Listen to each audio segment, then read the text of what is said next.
We're good. Okay. So, should I start us out? Sure.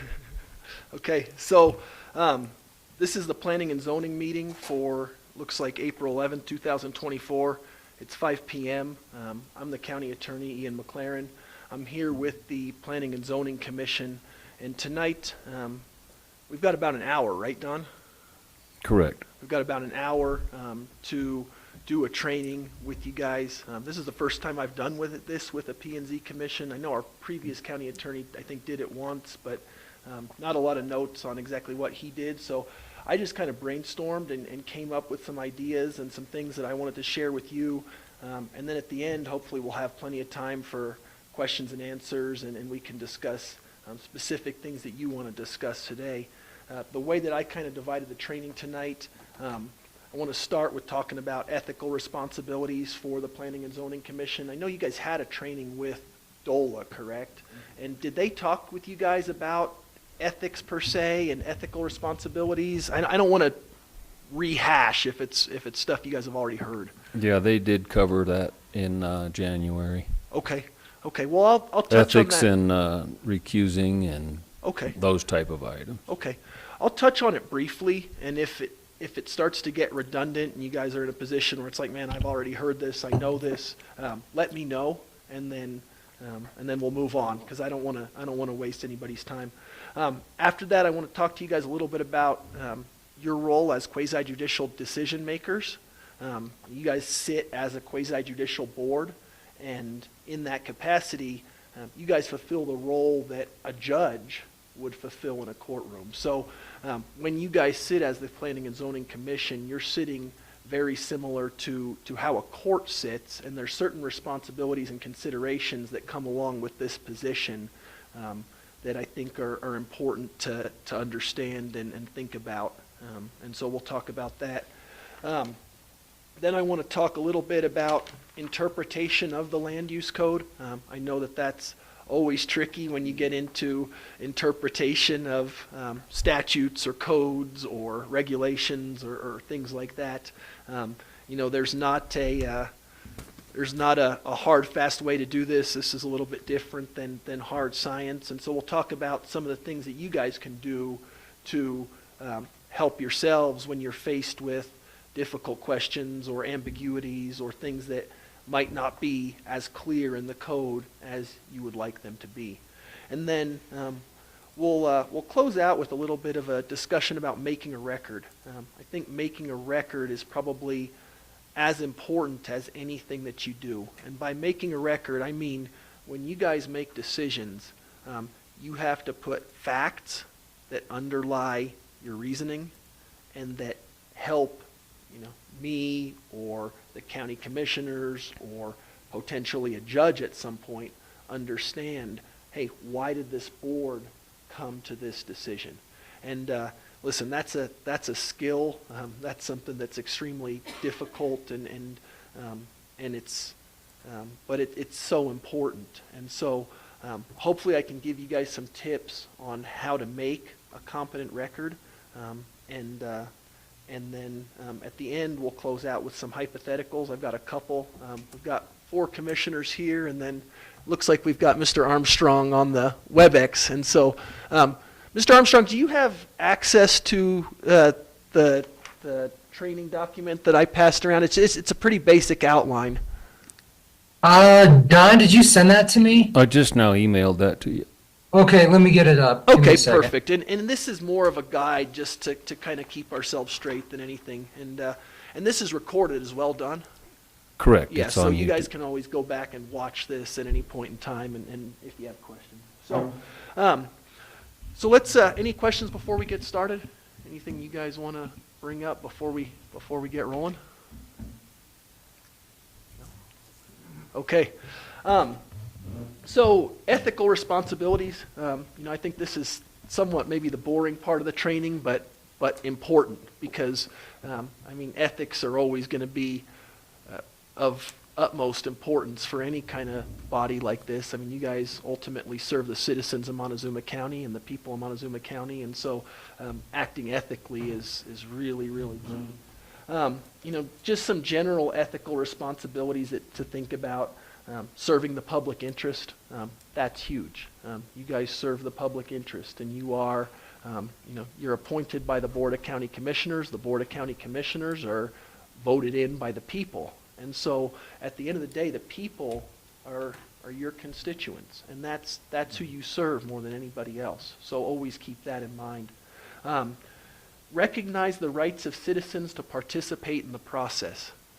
This one probably seems very obvious, but having sat up here in this seat at Board of County Commissioners meetings and having seen how contentious and how difficult some public hearings can be, I can certainly understand how folks in your sort of position, it can be difficult to allow everybody the opportunity to participate. And I mean, obviously there are always going to be limitations on that opportunity to participate. People need to be respectful. They need to be respectful of the process. They need to be respectful of you guys as decision makers. They need to uphold a certain decorum that's expected in a public meeting. But it's also very important to allow voices to be heard, even if it's a voice that you might not agree with or that might seem unpopular. Everybody has an opportunity to get up at this microphone and be heard and be treated with respect. And I think that, again, that's kind of an obvious one, but when you get in the heat of the moment and you're dealing with, a population of citizens that for whatever reason is agitated and upset, that can be hard. It can be hard to remember that, hey, everybody's got an opportunity to participate in the process, even if, maybe somebody's coming from way out in left field, if that makes sense. Always give full, clear, and accurate information. That one pretty much speaks for itself. When you talk, be sure you're being accurate. Facts are of utmost importance. Don't twist facts. Don't make up facts. Be straight up with people. Pay attention to the interrelatedness of decisions and the long-range consequences of those decisions. And what I mean by that, when you guys make a decision on a land use issue, it doesn't just have implications for that applicant on that day and time. It has repercussions well into the future, because ultimately, you guys might see an application today and you might rule on it, and you might see a similar application in 6 or 8 months, and you've got to rule on that one as well. And so, it's important to understand that your decisions set precedent for the future. And I guess the only thing I would say in that regard, that's why it's so important to not have favorites, to not base a decision on whether you like somebody or you don't like somebody, because today you might get an application that you really like the applicant. You can identify with the applicant, they're polite, they're helpful, all those things. You grant their application, right? Well, that's great, but now if down the road, 6 months from now, another application comes forward that, because it doesn't fit with the land use code, you don't want to grant, you're bound by what you did today. You're bound by what you did today. And so always keep that in mind. Always keep that in mind, that what you do today is going to affect you tomorrow. It's going to affect the county tomorrow. It's going to affect the commissioners tomorrow. We can't look at these things in a one-day box. Can I ask a question? Yeah. So in the year that I've been on this commission, Yep. there has been one situation that I remember where it came up twice to the commission, and the first time I voted one way and the second time I voted another, but it was because I learned more about the land use code. It wasn't any other reason. Yep. And so I feel like I was justified, because I felt like even though I was taking a different position, Yep. I felt I was more knowledgeable about the decision I was making. Absolutely, absolutely. And I think that's fair. Just because you vote one way on a specific application doesn't mean you have to vote the same way the next time. Because, listen, different evidence might be presented even. I mean, you have a first public hearing and you hear certain testimony from people in the public and you base your decision on what you heard, and then that application comes up again. Maybe you hear other evidence that you find to be persuasive, and so you go the other direction. That's not what I'm talking about here. I'm talking about more in a broader context.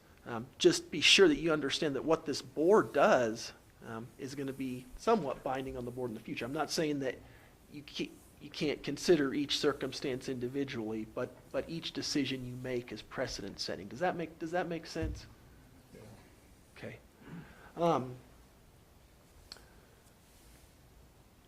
Seek to achieve proficiency and integrity. I don't have a lot of concerns there. I mean, ultimately, you guys were appointed by the commissioners for a reason. You sit in the position you do for a reason. You guys are proficient. I assume that everybody here acts with integrity. You wouldn't be sitting where you are if we didn't have faith that you had those tools. If the commissioners didn't have faith you had those tools. So I'll leave that one at that. Exercise fair, honest, and independent judgment. That one goes without saying. Disclose all personal interests. That's a biggie. If you're personally invested in any way in any sort of application that comes before you, you absolutely have to disclose it. And what I tell the county commissioners all the time, and what I'll tell this board, is if you're in doubt as to whether you should disclose something or not, if you have a question in your mind, disclose. Err on the side of caution and disclose. Okay? It's always better to disclose up front and then make a decision as to whether or not that disclosure warrants your recusal than it is to not disclose at all. And so what I mean by that, personal interests can take all kinds of forms. Mr. Lynch, maybe you're hearing an application where there's an issue with a property that's 2 houses down the road from you. Now, is that a personal interest? It certainly could be. Is that a personal interest that can prevent you from exercising fair judgment? I don't know. That's something that you have to figure out. Is that a personal interest that is going to cast doubt on your ability to make a fair decision? And so those are the 3 things you have to weigh whenever you're dealing with an issue of whether or not to recuse yourself. I mean, first off, do you have a personal interest? Well, there you certainly want to disclose, hey, I'm 2 houses down from applicant. Now, can you make a fair decision? You have to decide that in your own mind. And then the third prong of that analysis is, hey, if somebody looks at this thing, a decision maker, a court, a judge, people in the community, I mean, are they going to be comfortable saying, hey, Mr. Lynch is in a position where he can make a fair and unbiased decision? So that's the 3-prong analysis. And I mean, with that hypothetical specifically, maybe you don't really know the neighbor 2 houses down. Maybe you don't have any sort of personal relationship with him. You feel like you can make a fair decision. The application is in no way influencing your property, and so you disclose, hey, I'm 2 houses down, but this isn't going to affect my property in any way. I don't even know this applicant, and I'm comfortable moving forward and making a decision. And you understand how the facts could be flipped in a way that would require you to recuse yourself. Does that make sense? I mean, if you're best friends with the guy, obviously that's a different situation. So is that a decision, Ian, that you make yourself, or is it something we discuss with, say, Don? You certainly can discuss it with Don. I think Don's a good resource. I mean, he certainly has some understanding, but ultimately that's a decision that you've got to make. Right. And my advice would be, when you're considering whether or not to recuse yourself, err on the side of caution. err on the side of caution. If it smells bad, or it gives the impression that it smells bad, then probably just get off. That's always the best policy, because if you don't get off, and then all of a sudden that issue is raised later, you could be a year down the road, 18 months down the road, 24 months down the road, and all of a sudden, hey, it's coming back to this commission to do all of this over again. And then you're off, and then this commission's having to go through the whole process. People from the community are having to come back in, and we do it all over. Does that make sense? Is that a possibility even if say for instance, I was in a questionable decision and I did not recuse myself, but I was the only one who voted no? Is that really going to affect? It could, and I'll tell you how it could affect it. Say we go through the county commissioners meeting, thing gets to district court, and applicant comes to me, not as the county attorney, but as a private attorney in town, and says, hey, I've got a problem with this. I don't think this was right. I look at this and I say, hey, Mr. Lynch had a conflict. What I'm going to argue as an attorney is that just by being here, you influence this body in some way. Now, there's the harmless error doctrine that says that conceivably maybe your influence wasn't harmful one way or the other. And Yeah. if it's harmless error, then it would be upheld. But there's still a risk there. Yeah. You know, you see what I'm saying? Yeah. I mean, you taint the whole body by being in here Yeah. and participating in the public hearing. Yeah. So, Question. Yeah. In my role with the town of Mancos, Yep. I do a lot of the planning and zoning, all the land use permitting and things like that. And I'm trying to think of like a specific example of where I could have a conflict potentially. But we do have applications that obviously are within our 1 mile and 3 mile sphere of influence. What are your thoughts on that in terms of, I don't know, how that might be viewed later on if I made a decision, and I'll always, think about it from the county's perspective, not the town of Mancos, but do you think that would be perceived in a certain way? So, Yeah. it depends what judge you're in front of, and that's the enough. best way I can Yeah. answer that. Personally, I don't think that in and of itself is a reason to recuse yourself. Okay. But, again, this is one of those ones that starts to skirt on that line a little bit. And, and I think you're going to have to really think hard about facts and circumstances and, is the only thing present here that this thing is in the 3 mile zone of influence, or is Mancos working on something right now that's going to influence this? You see what I'm That's saying? right. I mean, there's a lot that's of exactly what yeah. I mean, there's That's a lot of exactly- different things you have to consider. Obviously, if it's right in a place that Mancos is getting ready to annex, then you better Right. get off. You better get off. so That's what I'm saying, yeah, and I think that's probably the one specific thing I could think of. Yep. So, Yep. okay, Yeah. that helps. And I'll speak with Mr. Haley about it if I'm up in the air, and we'll figure it out. Sounds good. Yeah, it's not cut and dry. Let's see. Any other questions on that? I'll kind of go through these last ones pretty quick. We've got a lot to get to tonight, but do not accept gifts or favors. I mean, that one's pretty straightforward. If we run into that situation, we've got big problems for all kinds of reasons. Don't misrepresent facts, and then just respect all persons that come before you. Again, you wouldn't be here if there wasn't a lot of faith that you could do all those things, and so yeah. Any questions on the ethical responsibilities? I know it was pretty short and sweet, but yeah.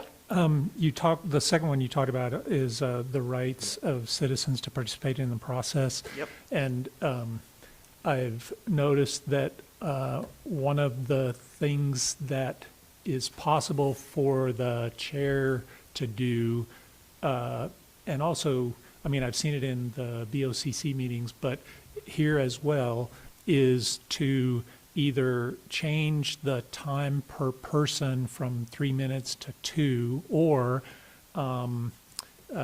ask for ways to, or pose questions such that, okay, we've heard this concern from 4 people, how many others are having the same concern, and would it be okay if we acknowledge that that's a concern and the others who have that same concern do not comment? I think that's completely acceptable. Okay. I mean, ultimately, if you've got 100 people in here, Yeah. and all 100 people are saying the exact same thing, Yeah. that's not helpful to anybody. That's not helpful to this group. That's not helpful to you guys as decision makers. And so, I think a great way to do it is, if you're hearing themes over and over again and you're 20 minutes in and you've heard the same thing 20 times, I think as the chair you can politely say, okay, this board acknowledges that we've got an issue with traffic on such and such road. Yeah. And, we're certainly not trying to deprive anybody of the opportunity to express their concern with that traffic, but, we've heard it. And so if everybody that's here, if you want to just raise your hand and say, hey, I've got a concern with traffic, anybody who hasn't spoken, then what I would do, look at how many people have their hands raised. For the record, say, okay, I'm looking out at the audience and there's 25 people that have their hands raised. And then just say, if there are concerns other than traffic, anybody's welcome to come out and voice those. That's the best way to handle it. And I like the fact that you pointed out how to handle it, because that records what's going on in the room. Yep. Because we can't see what's happening in Exactly. the room on the cameras. So that's a good point. That's critical. And whenever you're making a record, and we'll get to this later, but whenever you're making a record, it's always important to get things on the record. So in other words, if you ask an applicant a question, is your house more than 2,800 square feet? And they nod and they don't say yes, either say, hey, can you answer on the record? Or say, just for the record, the applicant is nodding his head yes. Yeah. Just so you have a clear record. That's a critical thing. The more clear that record is, the better for all involved. For me, for the commissioners, for judges later on, so Yeah. on and so forth. Thank you. Okay. Anything else on the ethical stuff? Okay. Quasi-judicial role and responsibilities. I was going to ask that. Is this stuff that was talked about at your DOLA training? Quasi-judicial and what that means, and no? Okay. So what is the quasi-judicial matter? What it involves is for our purposes is a decision that affects property rights at an individual level. Okay, it's a situation where you guys have to sit and make a decision based on specific criteria. In this case, the Montezuma County Land Use Code.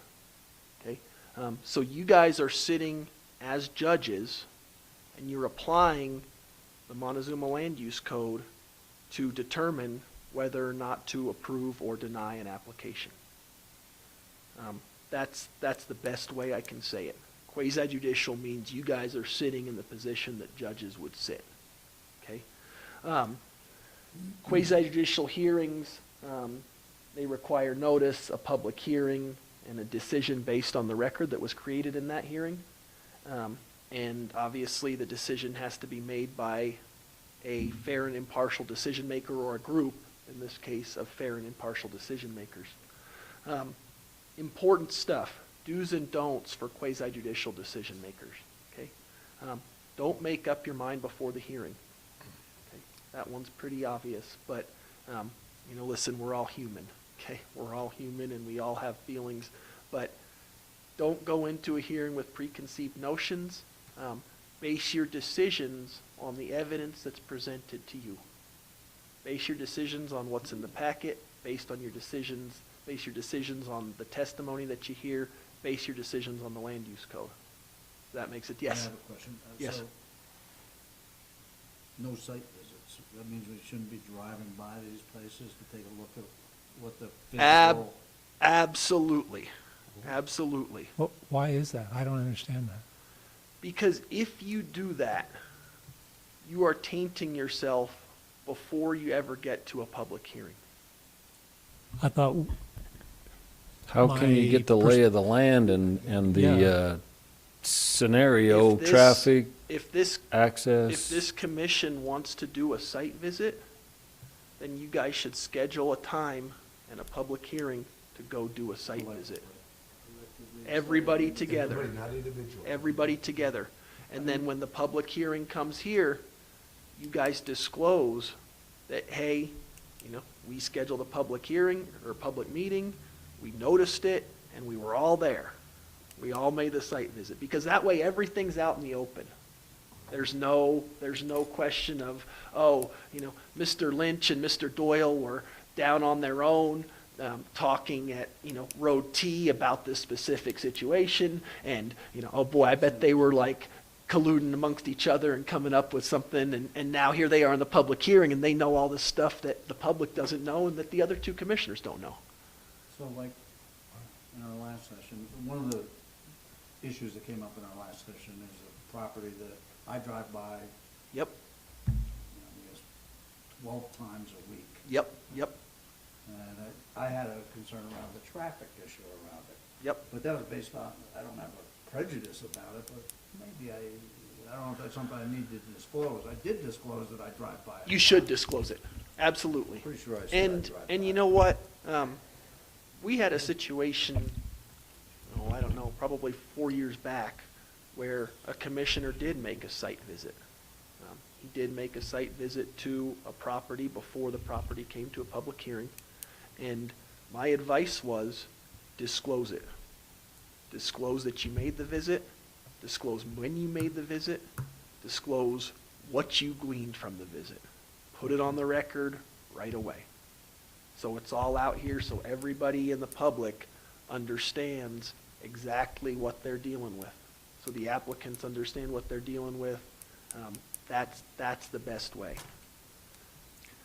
but what I think you're telling us is, don't do it, but if you have done it, in other words, in his case where he's driving by all the time, disclose it. It's not the point where, yeah, you can do a site visit if you disclose it during the meeting. It's not that.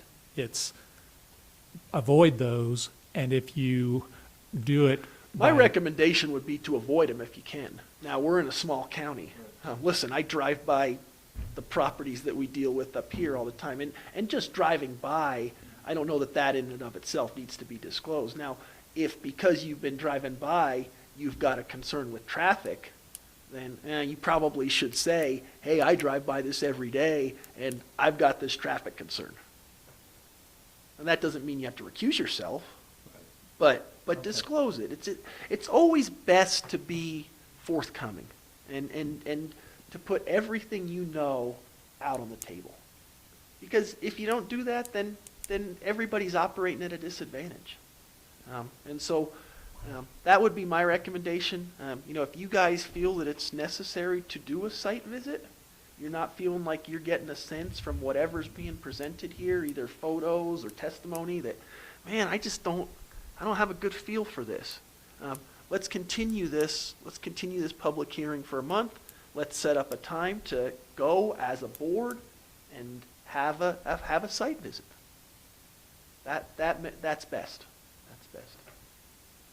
Thank you. Wow, that's good. Now, just to clarify, Ian, at that site visit, you would not talk to the applicant and discuss the project, correct? I would recommend you not do that. You could get a look at it, see the land, Get a see look at it, the you know. conditions, but not having the discussions. Yeah, I mean, go out as a board, look at the thing, and then, if there's discussion based on that site visit, put it in the public hearing so everybody knows. That's the best. And then we have a record. And we have a record that, hey, this is what Mr. Hernandez viewed at the site visit, this is what Mr. Lynch viewed at the site visit, this is how it's playing into their decision.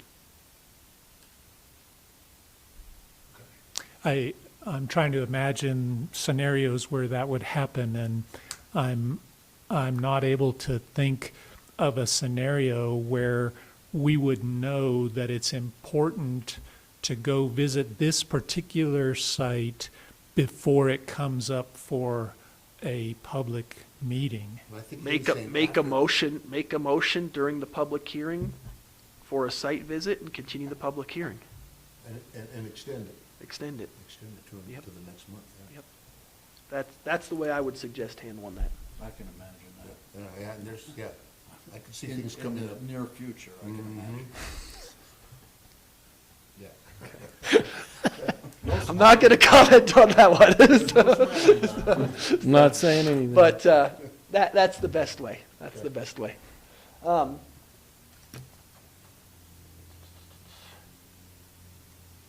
Obviously, don't speak with applicants or the other side of the hearing. Don't participate if you have any financial interest. Don't sign any petitions or make any comments in public regarding the matter. Try to refrain from social media as much as you can. Okay, social media is a great evil in today's society, and it's a great evil legally. So, obviously, don't comment on social media. Don't like a social media post advocating for one side or the other. My advice would be, if you're surfing on Facebook or Instagram or whatever other social media outlets out there, luckily I don't use them, but I know there's a lot of them, and you see something that's looks like somebody's ranting about something that's about to come before you, close it. Don't look. Don't read the comments. Don't involve yourself, because all of that stuff is going to influence your guys' decisions. And that's not the point of this. You want to be impartial. You want to come up here in the same way that a judge would come up here. Listen, if you're coming before a judge in criminal court and you're charged with some kind of a crime, do you really want that judge to be out in the community or in the social media community getting thoughts from the community members about what happened or how they feel about it? No way. No way. You want that judge to look at you with a fresh set of eyes and not be influenced in any way. So you're saying that we should not read anything, newspaper, social media, or talk to anybody on any potential application? I don't know about any potential We haven't seen it. application. Now, I understand. I mean, if you know an Once we've seen it, if you know an application's coming before you, don't talk to people about it before the public hearing. okay, yeah, once we get this, all bets are off. Then Absolutely. yeah, okay. Absolutely. But before this, Or if somebody says to you, hey, I'm thinking about filing a subdivision application on such and such property. I mean, right there, cut it off. okay. cut it Say, off. hey, Now I'm I on know. the Planning and Zoning Commission. I'm going to review this thing. Let's just, not to be rude, but let's just cut it right here. I'm sure. I'm sure. So I have it happen in City Market on a fairly consistent basis. I mean, somebody will come up to me and be like, "Oh," and it's like, listen, I don't even know what you're talking about. I don't want to know. I'll know soon enough. I'm not trying to be rude. So yeah. Where are we at? Yeah. Don't consult. Think of yourselves as a judge. I mean, that's the best way to view this, and and always think about. I mean, I think the best way to think of yourself as a judge, or to think about the situation, think about if you were a criminal defendant coming into court in front of a judge. How would you want that judge to perceive things? What would you want that judge to know? Can you go over number 6? Sure. I'm not sure what that means. Don't be a witness? Yeah, so So this kind of goes to what Mr. Doyle said about the traffic concerns. You could disclose it, but I mean, I would suggest not presenting evidence at the hearing. In other words, don't say, oh man, I was driving, past such and such a property and, I saw a 3-car pileup last week. Yeah, That's you being a witness. Okay. You're not a witness, you're a decision maker. yeah, Does that make sense? yeah. Okay. I think that kind of covers the the quasi judicial stuff. Does anybody have any questions on that? I think it's important stuff. I think it's very important stuff because these are the kinds of things that ultimately, I mean, it's important from a legal standpoint, but it's also important from a fairness standpoint. I mean, that's the big point here. Yeah. You guys have to be fair and impartial. That's the key. I do have another question. This phrase has been used, if I remember correctly, it's been used in regard to how many of us are present in public and whether we're supposed to have a notice that we're going to be there or not, or whether we're talking about emails and not being able to communicate with the rest of the board, but only directly through Mr. Haley. So is that fall under the same thing, or is that something separate? So I'm not exactly sure what it is you're referring to. You guys shouldn't be emailing back and forth about an application before the public hearing, if that's what you're asking. You really shouldn't even be emailing with Mr. Haley about an application before the public hearing. I wasn't thinking about applications, just in general, when I want to raise a concern or voice an opinion or something, or ask questions even. I can't do that with the entire board by email. What I have to do is pose my question to Mr. Haley and, yeah, one-on-one or with the chair one-on-one and Like avoid questions about general land use questions, code? not permit. Yeah. Not an application, say just a question on the land use code. Yeah. Like, more of an interpretation, to try to figure it out between us. Okay. That's a tricky one. I mean, I'd have to see the specific question. I mean, The basic thing that I've heard, and I've only been on this since January, is, we're not allowed to really communicate with each other. Is that true? Well, on a Friday setting, you can. I mean, And anything to do with any of our meetings and all this. you guys shouldn't be communicating with each other about planning and zoning commission business outside of a public meeting. It's the same with the commissioners. The commissioners, if there's more than one commissioner in a place, they shouldn't be communicating about business in that way. So it's planning and zoning business, not necessarily question on the land use code. If you've got, Okay, so I read the email to Don. Don, how many structures can an owner have on a 12-acre parcel? That's my question here. And I CC Mike.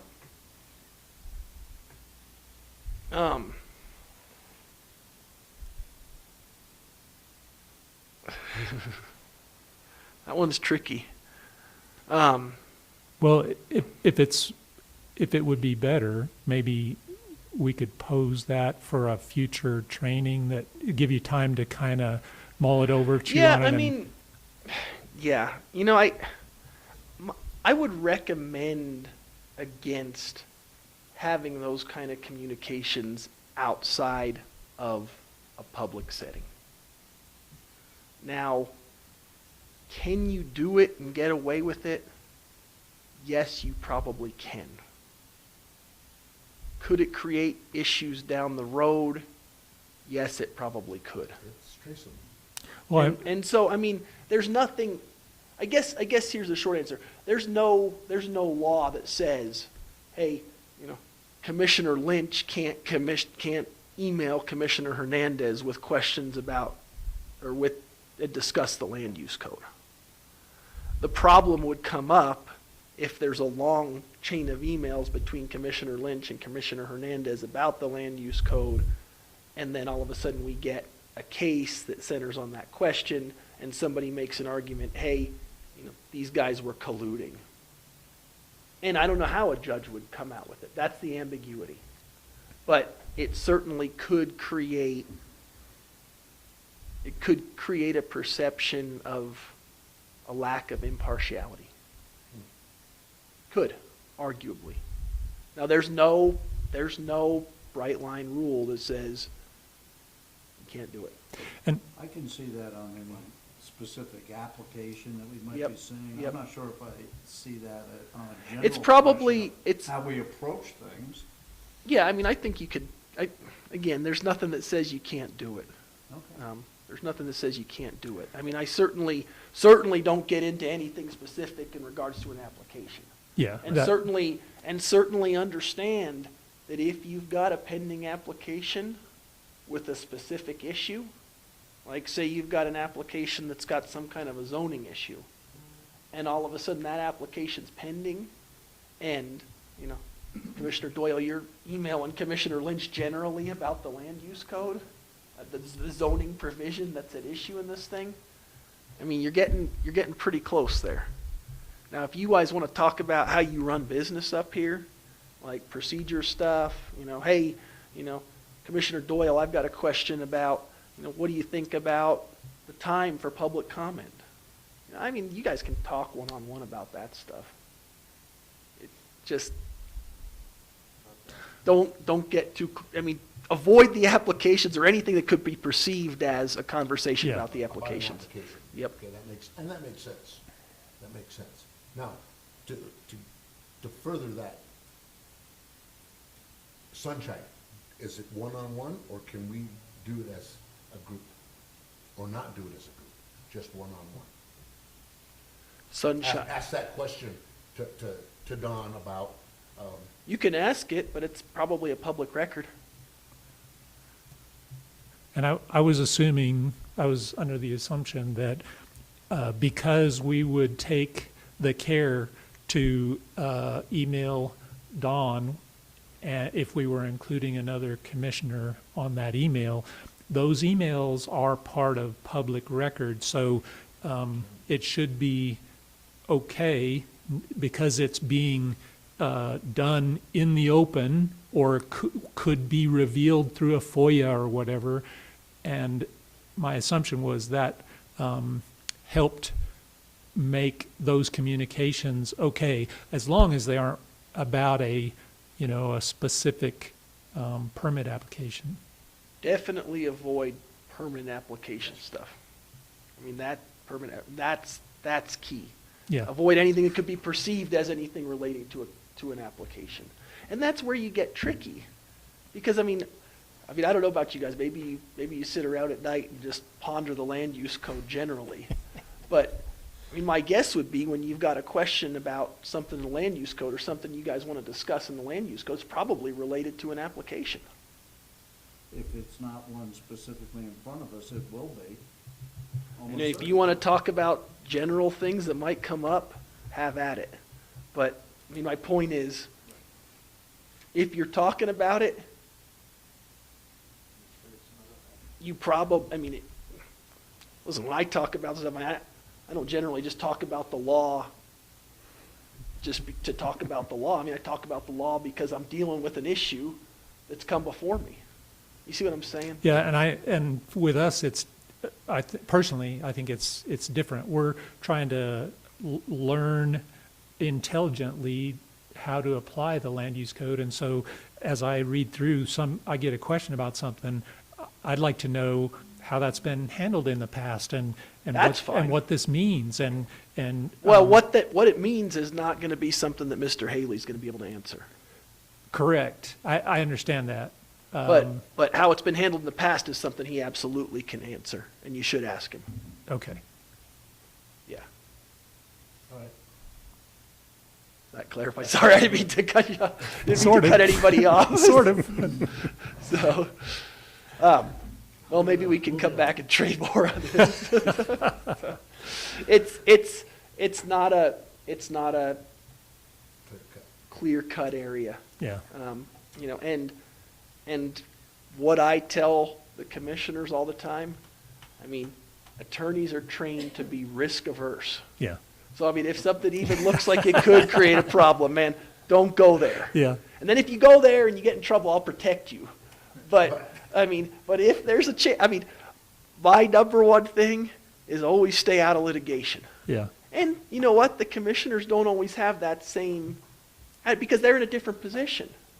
They've got work to do. yeah. And so, you know, it's a difference in roles. But when you talk to an attorney, unless you talk to one that, for whatever reason, is just all about litigation, I mean, usually you're going to get answers that are all about avoiding litigation. So yeah. Okay. That was easy. Yeah, exactly. No, it's a roadmap for code interpretation. Okay, this is tough because, listen, interpreting a code, interpreting statute. I mean, it's something that people go to school and get trained for years, and then they read books for years, and they still don't know how to do it at the end of it.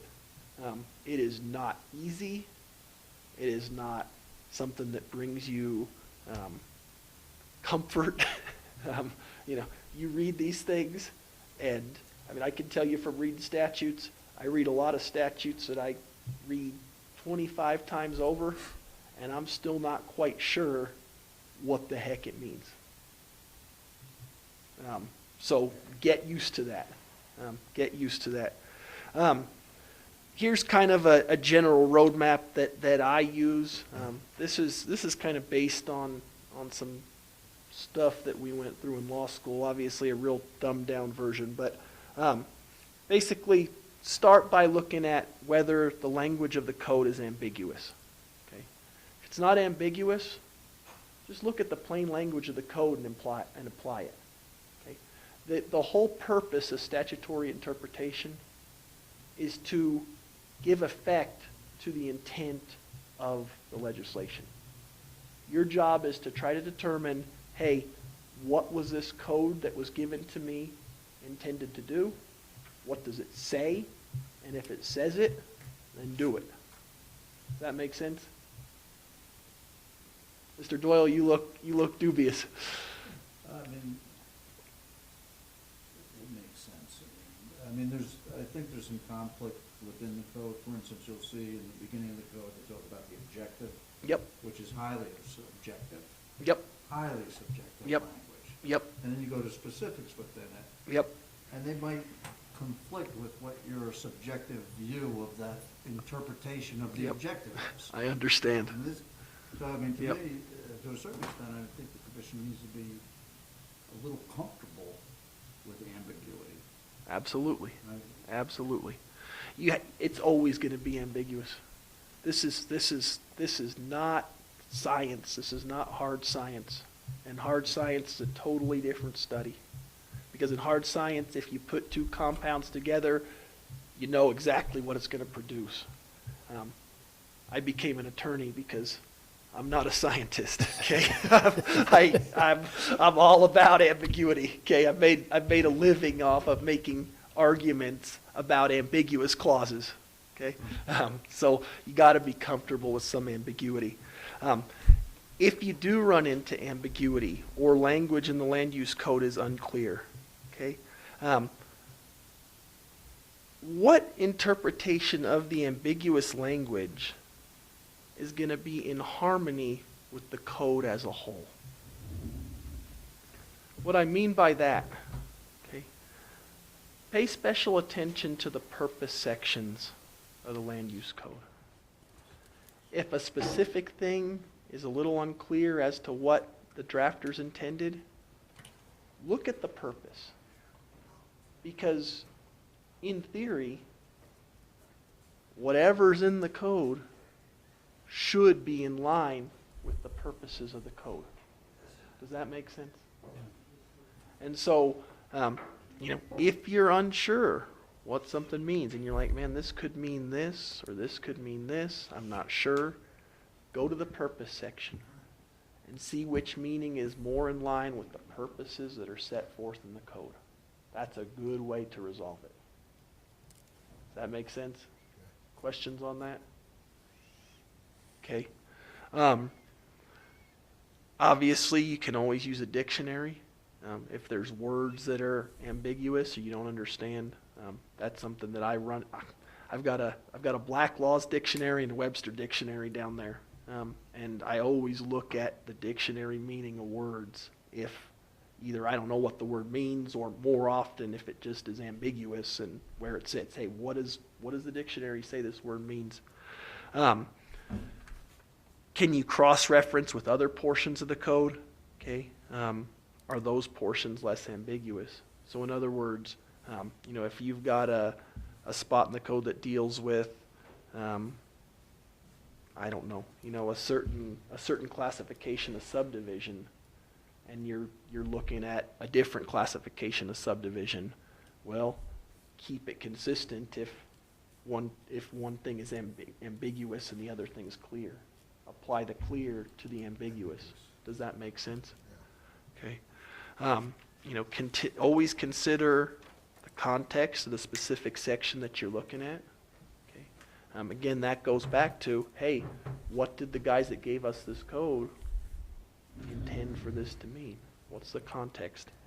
And the last thing, and I can't overstate this enough, use your common sense. Use your common sense. You guys were appointed to this board because the commissioners thought that you had skills that would allow you to make decisions that were in line with the code and decisions that were in line with the constituents and so on and so forth. You're the experts.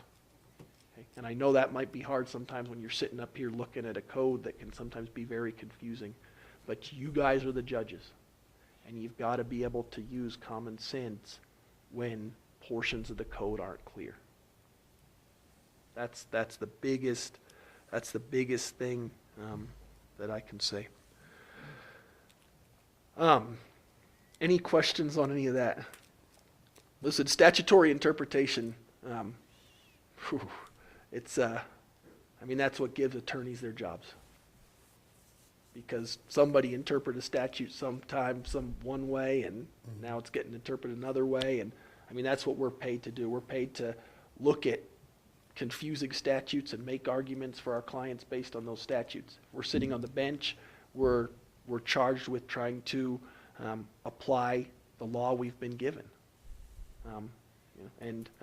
You guys read the news. You hear about all the debates whether the Constitution should be applied, as a living document, whatever that means. Not to get too political here, but whatever a living document is versus what the words of the Constitution say. So, this is a big thing. This isn't something that we're going to solve in one night, but hopefully this will give you guys some guide to think about things. Man, we've got 6 minutes left, and this is the part of the training that I'm most excited about, that I put the most thought into because I think it's the most useful. And tell you what, let's.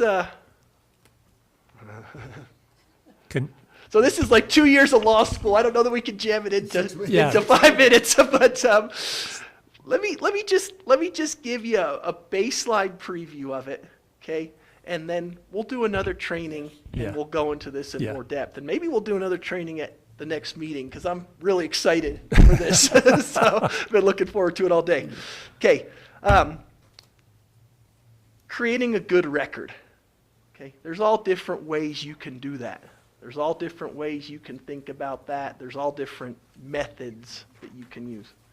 Here's a method that I use and that I would suggest might be helpful for you, and you use it. In law school, we used an acronym IRAC, IRAC, and it stands for Issue, Rule, Analysis, and Conclusion. I remember the first day of law school, we all went in, and again, I hate to digress because we only have 5 minutes, but we all went in, and a professor, contracts professor that I had, stood up and said, after 3 years, you'll never think the same way again. Because after you go through law school, you'll think in a different way. And I remember 21-year-old me sort of raising my eyebrows and saying, yeah, sure. But this acronym was for me a big reason of why I think I did think a different way after law school. Here's how it works. Okay? Whenever you're dealing with a problem or an issue, always identify what the issue is. Okay? Maybe the issues is this property appropriate to be zoned commercial? That's your issue. That's the issue you've been presented with in this application. Next, you apply the rule. Okay? The Land Use Code says about commercial zoning. Then, after you state your issue and you state the rule, then analyze the rule in light of the facts that you've been given. The rule is this. We've been presented with this. This property is, surrounded by several other commercial properties. This property is, a size that would be conducive. I mean, whatever facts are relevant to that rule, apply those facts to that rule, and then reach your conclusion. Does that make sense? Mhm. If you create a record every single time using that rubric, not only will you come to more well-reasoned decisions, but you'll create something that the commissioners will be able to utilize and courts will be able to look at and easily understand. Issue, rule, analysis, conclusion. And when you guys are going to make your decisions, try to use that formula. Try to state the issue. State it right up here. This is what I see the issue to be. This is the rule I'm applying. These are the facts that I'm applying in light of this rule that I think swing me one way or the other. And because of these facts and this rule, this is the decision I've reached. Does that make sense? Okay. Cool. I've got a couple fun hypotheticals that I was all excited to get to making records, but we're not going to get there tonight. So does anybody have any questions? We've got about 2 minutes. Sorry I didn't time this as well as I could have, but I got one, but I know we're not gonna cover it in 2 minutes. It has to do with that water thing, where an individual, if he doesn't have the ability to get water from a district or an agency, can he literally put his own cistern in and do it? so I'm not going to be able to Like I said, answer that for you. yeah. So because I'm not the judge and I'm not your attorney. So I hate to burst your bubble, but Yeah, I know use that's use the tools that you've been given, use the IRAC method, and come to a decision. You're the judge. You've been tasked with that. We have faith in your ability to do that, and so Thank you. that's the best I can do.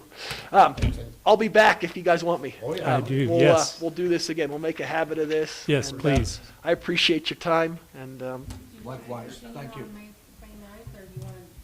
Thank you. We'll get with you to schedule the next Okay. session. perfect. Yeah, appreciate Sounds you good. coming, Ian. I really appreciate it. Thank you, Ian. Yeah, thank you guys.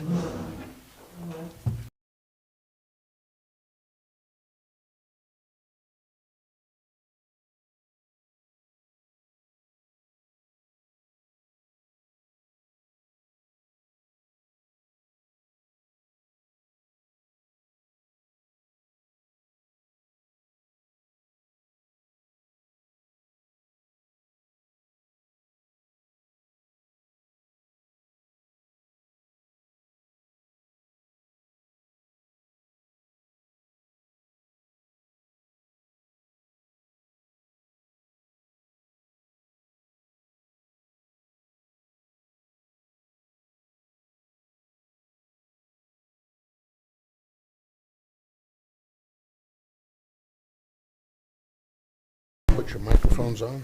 We're good? Okay, welcome to the regularly scheduled meeting of the Montezuma County Planning and Zoning Commission. It's being held at the Commissioners' Meeting Room in Montezuma County Administrative Offices, 109 West Main, Room 250, Cortez, Colorado. We're going to open with the Pledge of Allegiance and a moment of silence. I pledge allegiance to the flag of the United States of America and to the republic for which it stands, one nation, under God, indivisible, with liberty and justice for all.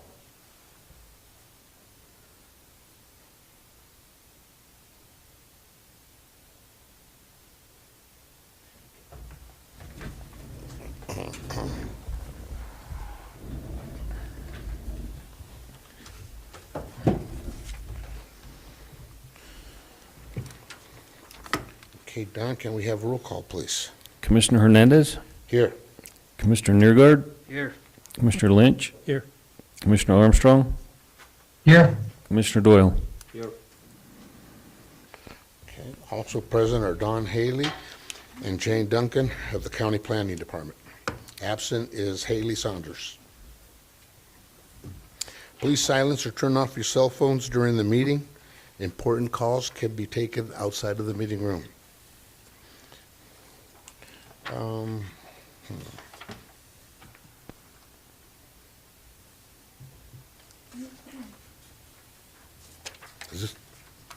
I will be voting tonight. Okay. Okay, has the commission reviewed the minutes for last meeting? Yes. Okay, I will entertain a motion then. I move that the minutes be adopted as written for March 14th meeting. I'll second. Okay, the motion's been made and seconded by Mr. Doyle.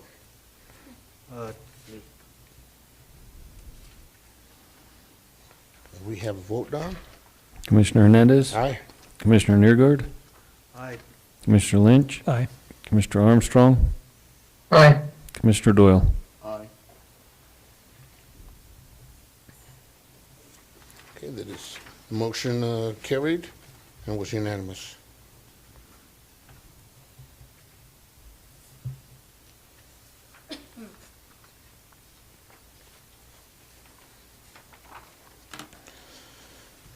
Okay, the Montezuma County Planning Commission welcomes you to this meeting. This board is comprised of members who are tasked to make recommendations to the Board of County Commissioners. We're not the decision makers. We encourage public comment after each permit. Persons speaking during the public comment will be limited to 3 minutes, or depending on the number of people wishing to speak, it may be reduced at the discretion of the Planning Commission to allow all members of the public opportunity to address their thoughts and concerns. When addressing the commission, please come to the podium, state your name and address for the record prior to providing your comments. Comments to individual applicants are not permitted. Participants may not yield their time to others, and I will be voting tonight. Okay,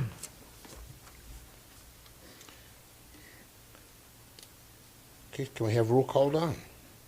Commissioner Hernandez, Here. Commissioner Neergard, Here. Commissioner Lynch, Here. Commissioner Armstrong, Here. Commissioner Doyle.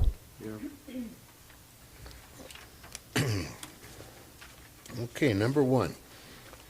Notice is hereby given to the Montezuma County Planning and Zoning Commission. Will hold a public hearing for review and determination of a proposed 3-lot minor subdivision and AR 10-34 rezoning application submitted by MargaretJohnson Gaddis Estate, agent KeenenLovett, on property located at 40752 Road J, Mancos, Colorado, consisting of 69 acres more or less, located east of Highway 160, south of Road J, situated in Township Section 32, Township 36 North, Range 13 west of the New Mexico Prime Meridian. This is a public hearing. Was the public notice published? Yes, sir. Was evidence of letters to the adjoining neighbors and mineral owners submitted? Yes, sir. Was the sign posted? Yes, sir. Okay, the applicant is here, great. Okay, can we have planning department findings, please? Sure. The applicant proposes to create a 3-lot minor subdivision. One of the newly created lots would continue to operate as the Medicine Horse Therapy Center. 2 of the lots would be marketed for sale for residential lots. The surrounding properties consist of agricultural and residential uses. There are 2 subdivisions directly southwest of the property. One is minor and one is a major. The existing driveway access is off of Road J with the existing residence and therapy center. Any new driveway access would need to be inspected and permitted through the county road department. And let's see, we do have a letter from Mancos Rural Water. They state that they are able to provide water to lots 1 and 2. Lot 3 already has water. Where the property is located allows the company to provide sufficient flow and pressure to allow more water taps in that area. Wildfire Adaptive says that they do not require a comprehensive wildfire mitigation plan due to it being surrounded by irrigated land, and that's basically it. Okay, do you have anything to add to that? I'm obviously here to answer any questions regarding the proposed subdivision, but I have nothing further to add. Okay. Commissioners, discussion? My only concern was the water taps, and it looks like they're taken care of. I was curious, was there anything received from the town of Mancos? No, we did not. The only thing that I have received was the letter from the Mancos Rural Water. Didn't you have a letter from Heather? Letter from Heather? Yeah, I can't remember. I do. I have the letter in front of me. Oh, Yes, there was a There was a, let me there find was it. a letter, I believe, I've seen from the town of Mancos specific to the I can their find it real quick. 3-mile zone, you know, rule that they implemented. I believe it was most recently amended in 2015, where, you know, I mean, they do issue, I mean, basically the letter states that, you know, they want the property owners to understand that this could be property that may be annexed at some point with its close proximity to town limits. I've made the estate aware of that, and both lots, that lots 1 and 2, that Ms. Duncan noted will be marketed. They were marketed and they're actually under contract, and that fact has also been disclosed to the buyers. okay. The buyers are the next door neighbors, so they're pretty well attuned to the. Next door neighbor to the south? It'd be to the west, To the west, okay. maybe slightly south. There may be one lot that's kind of in the northwest corner, Okay. but they border on the southwest. Okay, because I have a question regarding that easement that you have separating lot 1 and 2. Mm-hmm. It looks like it extends all the way to the south boundary line. Correct. And there's a dashed line that shows the easement being on another property?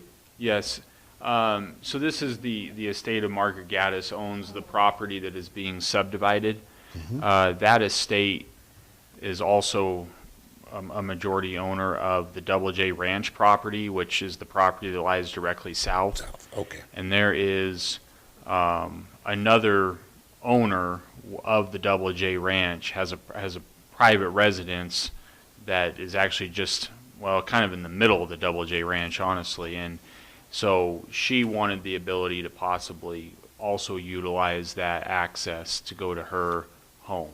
And so Okay. it kind of is continuing on down to her home, and we're doing that through a boundary adjustment and reserving that for her. Okay. Okay, that makes sense.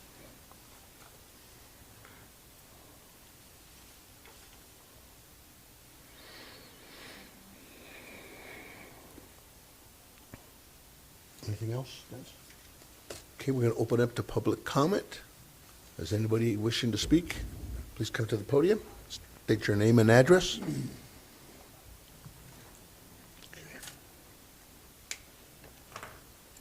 Hi, I'm Rex Alford. I'm at 8527 Road 40.25. I'm the neighbor adjacent to the west. And it's really more of a question some of my neighbors have asked is, are the covenants that are going to be put on it adequate to prevent subdivision? They're obviously interested in it not being further subdivided. And so they were wondering whether or not that would be adequate to keep further subdivision from occurring. And I told them I was going to be here anyway. I'd ask that question. The covenants that will be, they haven't been recorded yet because the subdivision hasn't been, technically created and approved by the county. But the current covenants as written have a restriction against further subdivision within them. There is, just to fully answer your question, those covenants could be amended by the future lot owners. Right. Yes. On a majority vote. So what future lot owners do, I don't have any specific say or control over, but the covenants as written have a restriction against further subdivision. Okay, that was my interpretation too, but I told them I'd ask the question since I was going to be here anyway. Absolutely. Thank you. Okay. That's all I had. Thank you. Okay, thank you. Anyone else? Okay, we'll close the public comment and bring it back to the commissioners. Anything else? Then I will. Do we need to read into the record Sorry. the comments from the town of Mancos? Sorry, please say again. Sorry, do we need to read into the record the response from the town of Mancos? Do you have it, Don? Yeah, it's on the screen. Jane, if you want to read that in under the findings. Okay. Get it over here. It says, Dear Montezuma County Planning Commission and Montezuma County Board of Commissioners, thank you for your request for Town of Mancos comments on land use development within the town's sphere of influence. We would ask you to carefully consider the potentially short sight distance around the curve from the driveways on the lots to the west of the horse facility lot. And that would be something that they would have to deal with Road and Bridge. This is my comment. Additionally, the town of Mancos generally opposes new residential and commercial development or subdivision amendments within the town of Mancos's sphere of influence without consideration of annexation into the town of Mancos. The town of Mancos has legitimate concerns as to the negative impacts of such development or subdivision amendments may cause, including leaching from septic systems, degradation to the town's water source, increased impacts on the town's roads, and increased impacts on town services such as law enforcement. Additionally, any new roads necessitated by the development or subdivision amendments must be consistent with the town of Mancos 3-mile plan. The town of Mancos, on a case-by-case basis, is willing to consider annexation of property into the town. What was Please. the date of that? It was March 29th. 29th. This is by Heather Alvarez, County Administrator Clerk. She's Heather Alvarez is the town administrator. Okay. Okay. Thank you, Jane. You're welcome.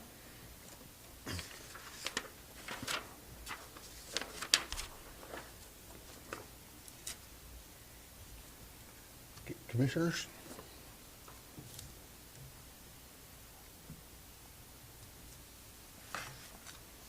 I'll do it.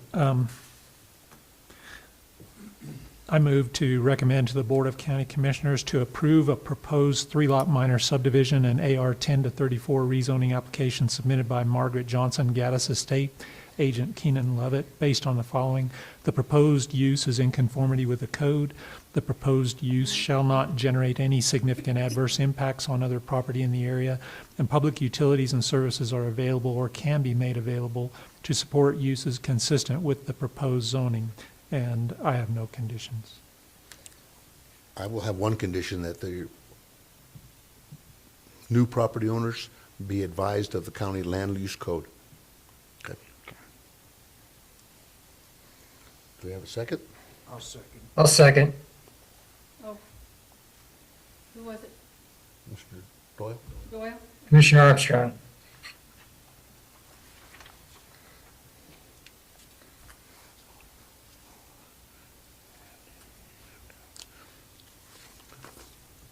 Okay, no further discussion. We'll call for the vote, Don. Commissioner Hernandez. Aye. Commissioner Neergard. Aye. Commissioner Lynch. Aye. Commissioner Armstrong. Aye. Commissioner Doyle. Aye. Okay, the motion carried and the vote was unanimous. Good luck to you, sir. All right, thank you. Way to IRAC that scenario. Used your, used your training. I'll be in touch with you, Keenan.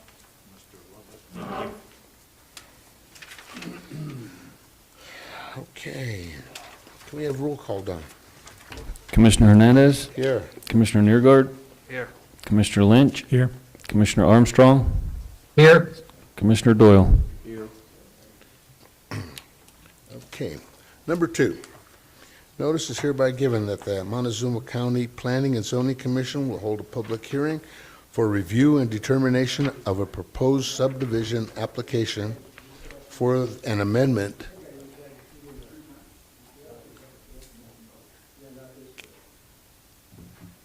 Okay, thank you. Application for amendment to Lot 1 of the Moores Minor Subdivision submitted by Patrick and Melinda Curtis on property located to be determined Road 38, Mancos, Colorado, consisting of 29.92 acres more or less, located south of Road G, east of Road 38, situated in Section 11, Township 35 North, Range 14 West of the New Mexico Prime Meridian. This is a public hearing. Was the public notice published? I will have to let you know that this will need to be continued to the May 9th meeting due to the applicants being out of town, and we just got notified that last week that they will be out of town. They were out of town and they did not pick up their application packets and sign, and so they will be Okay. doing it on May 9th. Public notice was published, so we'll need a motion to continue it to May Motion to 9th. continue this? Anybody? I make a motion that we continue this to the May 9th hearing, or May 9th meeting. Motion to continue. I'll second. You second?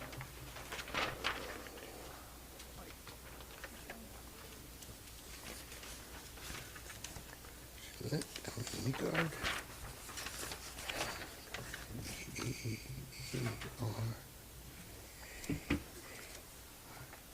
And the ledge. So we need a vote?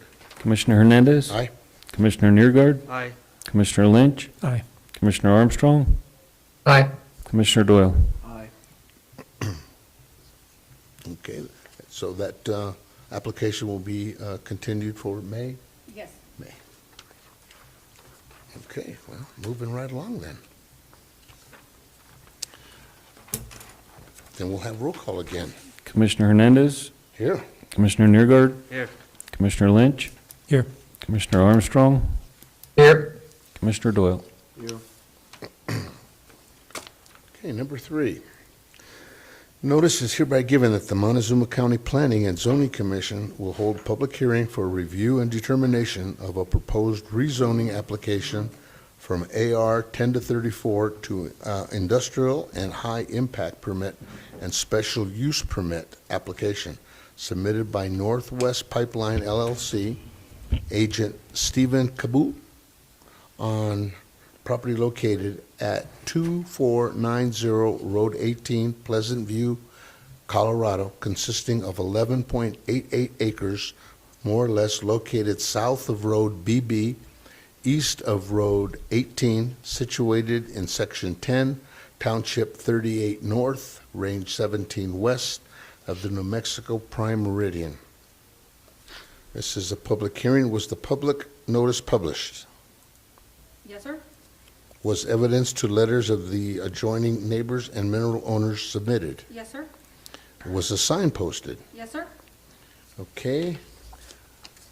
He's here. Great. Yes, sir. Planning Department findings. Thanks, sir. Ready and willing.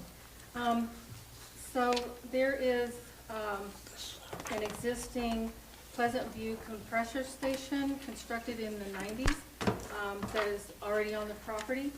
There is also a 100-foot transmission tower that was erected at the same time frame as the compressor station, and this is only for the company and its associates. It's not a cell tower. The applicant is proposing to add a new building to the site as part of their emissions reductions program. This is their existing compression station site. Construction in the 90s prior to the planning and zoning standards for the area. The existing building is approximately 42 feet high at its peak, with two 50-foot high vent stacks on each end. The surrounding area is agricultural and residential uses with some subdivisions in the area. The access is off of Road 18 for the existing station, and they will be utilizing that same access. And they do have 60-foot wide areas to drive on within the property. They do have water through Montezuma Water Company. There's a 12-inch main line that is on the north side of Road BB, which is just right in the area. And they have no problem if they needed to have additional water. They have no problem providing that. Wildfire Adaptive Partnership has recommended a waiver from a comprehensive wildfire mitigation plan due to the very low risk fuels in the area, and they do have evacuation routes that are clear for the new building. And that's basically it. Okay. Anything to add to that? Just like to thank Mr. Haley and Mrs. Duncan for their help in getting this applied for. This is, as she mentioned, this is part of our emission reduction program in an effort to reduce our carbon footprint. It's over our entire Northwest Pipeline system, which runs from Durango, Colorado to the Canadian border at Sumas. It's an effort we're doing across the entire system. I believe it's probably about still another 15 years out until the entire program's done, but we're starting down here in the south and moving forward. As she did describe it very well, the site is the highly secured fenced facility. It's been in operation since the 90s. The tower there was erected as part of that prior to, the land use code out in that area. And I do like to reiterate that tower is not, we're not renting this and selling space to cell phones and that sort of thing. It's only for our use.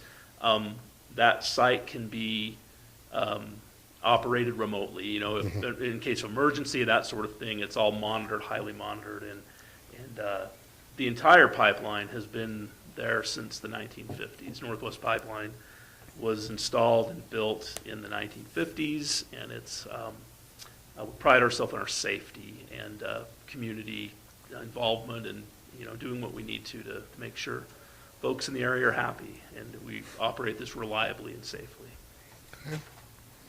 Commissioners, questions? I have a question. Yes, sir. For the new building, Yes. it looks like in the application, it says the proposed building will be 20 by 40 and will be approximately 35 to 40 feet in height. So the threshold standards are 35 feet. And so you're saying 35 to 40. Will it definitely be over the threshold standard of 35 feet? In height? Yes. I guess at this point, I don't have the engineer drawings, but if you're telling me 35 feet we can't go over that, I'll make sure to forward that on to our engineering department. So And part of my- the high impact permit is to exceed that 35 feet if necessary. Okay, And I do believe we included that structure on the application okay. to be included with the other existing facilities that were already there. Yeah, I would suggest that, you said that the application had stated a little bit bigger than what's shown on this drawing. This drawing came to me just a couple days ago, and it looks like they've actually knocked down the size of the building a little bit. The size I wouldn't expect to be taller than what's already out there on site. Good. That was my question to you. How come I Yes. didn't see where it was at? Yeah, so I wasn't trying to tell you it needed to be. Okay, yeah. I just wanted to know what it was going to be. I understand. Yeah, Yeah. I understand. And these scenarios are a little bit, I don't know what the word would be, but we're in the process of designing now, correct? To build and construct in the Yeah. summer. So I don't have elevation drawings of that building Sure. yet. So. Okay. Did you say if this is approved, you'll be under construction in the summer, Yes, this summer, I believe. 2024? Yes, construction to begin in June. Okay.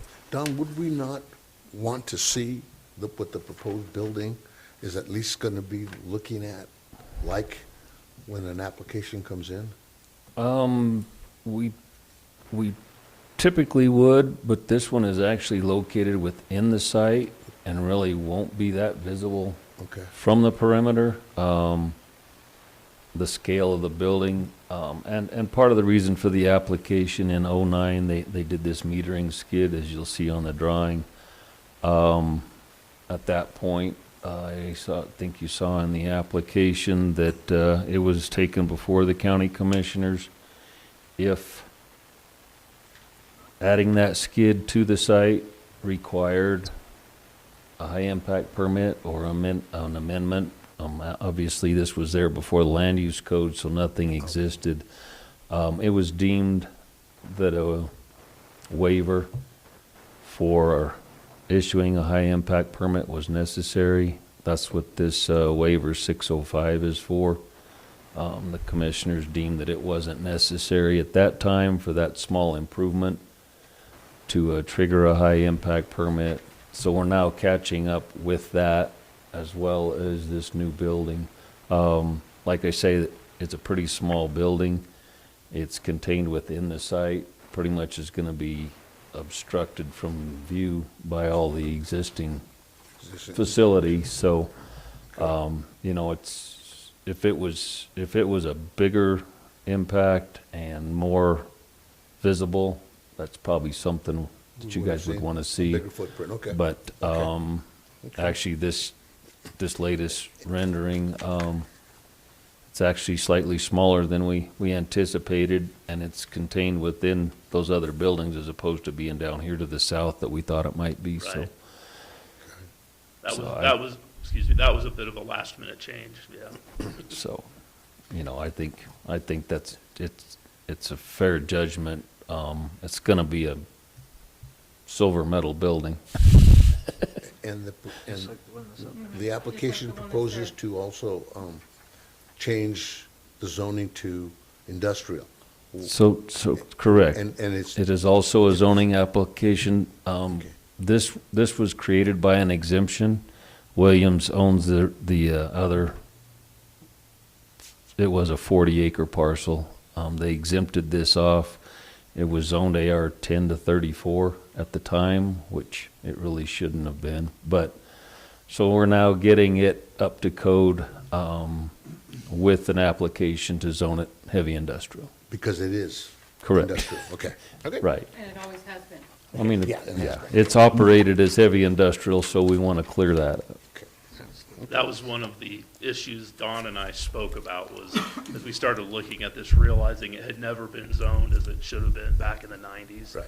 Should also mention that 40-acre lot owned by Williams Field Services to the south and to the east. Northwest Pipeline, we're a Williams company as well. So that's basically our, Williams Field Services, that's us as well, a sister company. Northwest Pipeline, a Williams company also, just operating under a different company name. Okay. Do we have, well, I guess we're not gonna have any public comment. Come on, Queenie. All right, seeing none, then we'll bring it back to the commissioners for a motion, if there's no further discussion. And just to clarify, that high impact permit is capturing the tower, this main building with the 42-foot ridge height, the approximate 45-foot tall exhaust towers, as exceeding the height limits. And then just the operation itself. Okay. I will make a motion to the Board of County Commissioners to approve a proposed rezoning application from AR 10-34 to industrial high-impact permit and special use permit application submitted by Northwest Pipeline LLC, agent Stephen Kimball, based on the following. Proposed use is conformity with the code. The proposed use shall not generate any significant adverse impacts on other property in the area, and public utilities and services are available or can be made available to support uses consistent with the proposed zoning. And I have no conditions. I'll second it.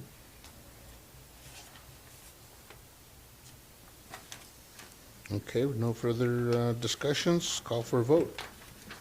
Commissioner Hernandez, Aye. Commissioner Neergard, Aye. Commissioner Lynch, Aye.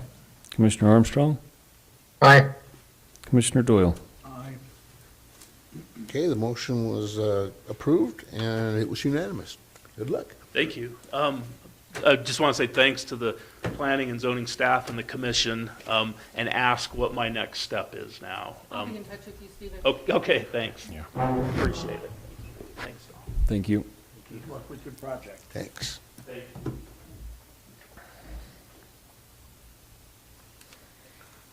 Okay, we'll have roll call then. Commissioner Hernandez, Here. Commissioner Neergard, There. Commissioner Lynch, Here. Commissioner Armstrong, Here. Commissioner Doyle. Here. Okay, we have additional discussion?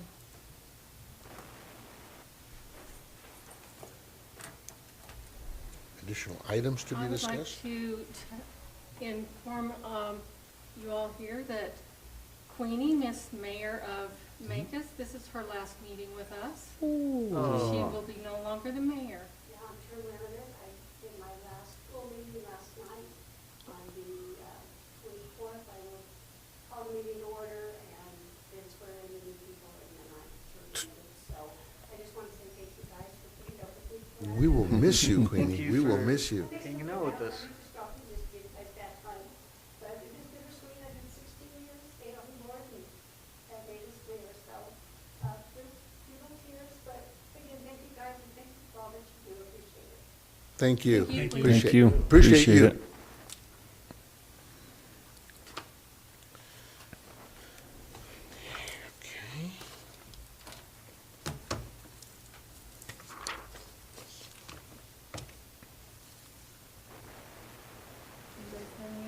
Anything else?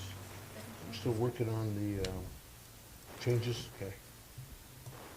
I know I'm taking my time reading them and going through. Me And, too. Yeah, the code. I mean, it's, like you said, Commissioner Doyle, when you have time. I just finished my taxes, so I'm sure I'll have it all over it. That'll help. I paid mine too, and I went through 3 boxes of Kleenex. I was crying so much. Don't get me started. Okay, if we have nothing else, Don? No, we did receive the invoice from the treasurer's office on our flyer, and it was just a few dollars under $500, so I think that was Good. very well worth it. And I appreciate getting you in here. Thanks for that. Oh, sure, yeah, no, that's good. We can all use some insight. Yeah. Okay. Sometimes it's more questions than answers, but everything helps. Yeah, and shed some light for sure, yeah. Okay, we have a motion to adjourn? I make a motion that we adjourn. Be happy to second that. Okay.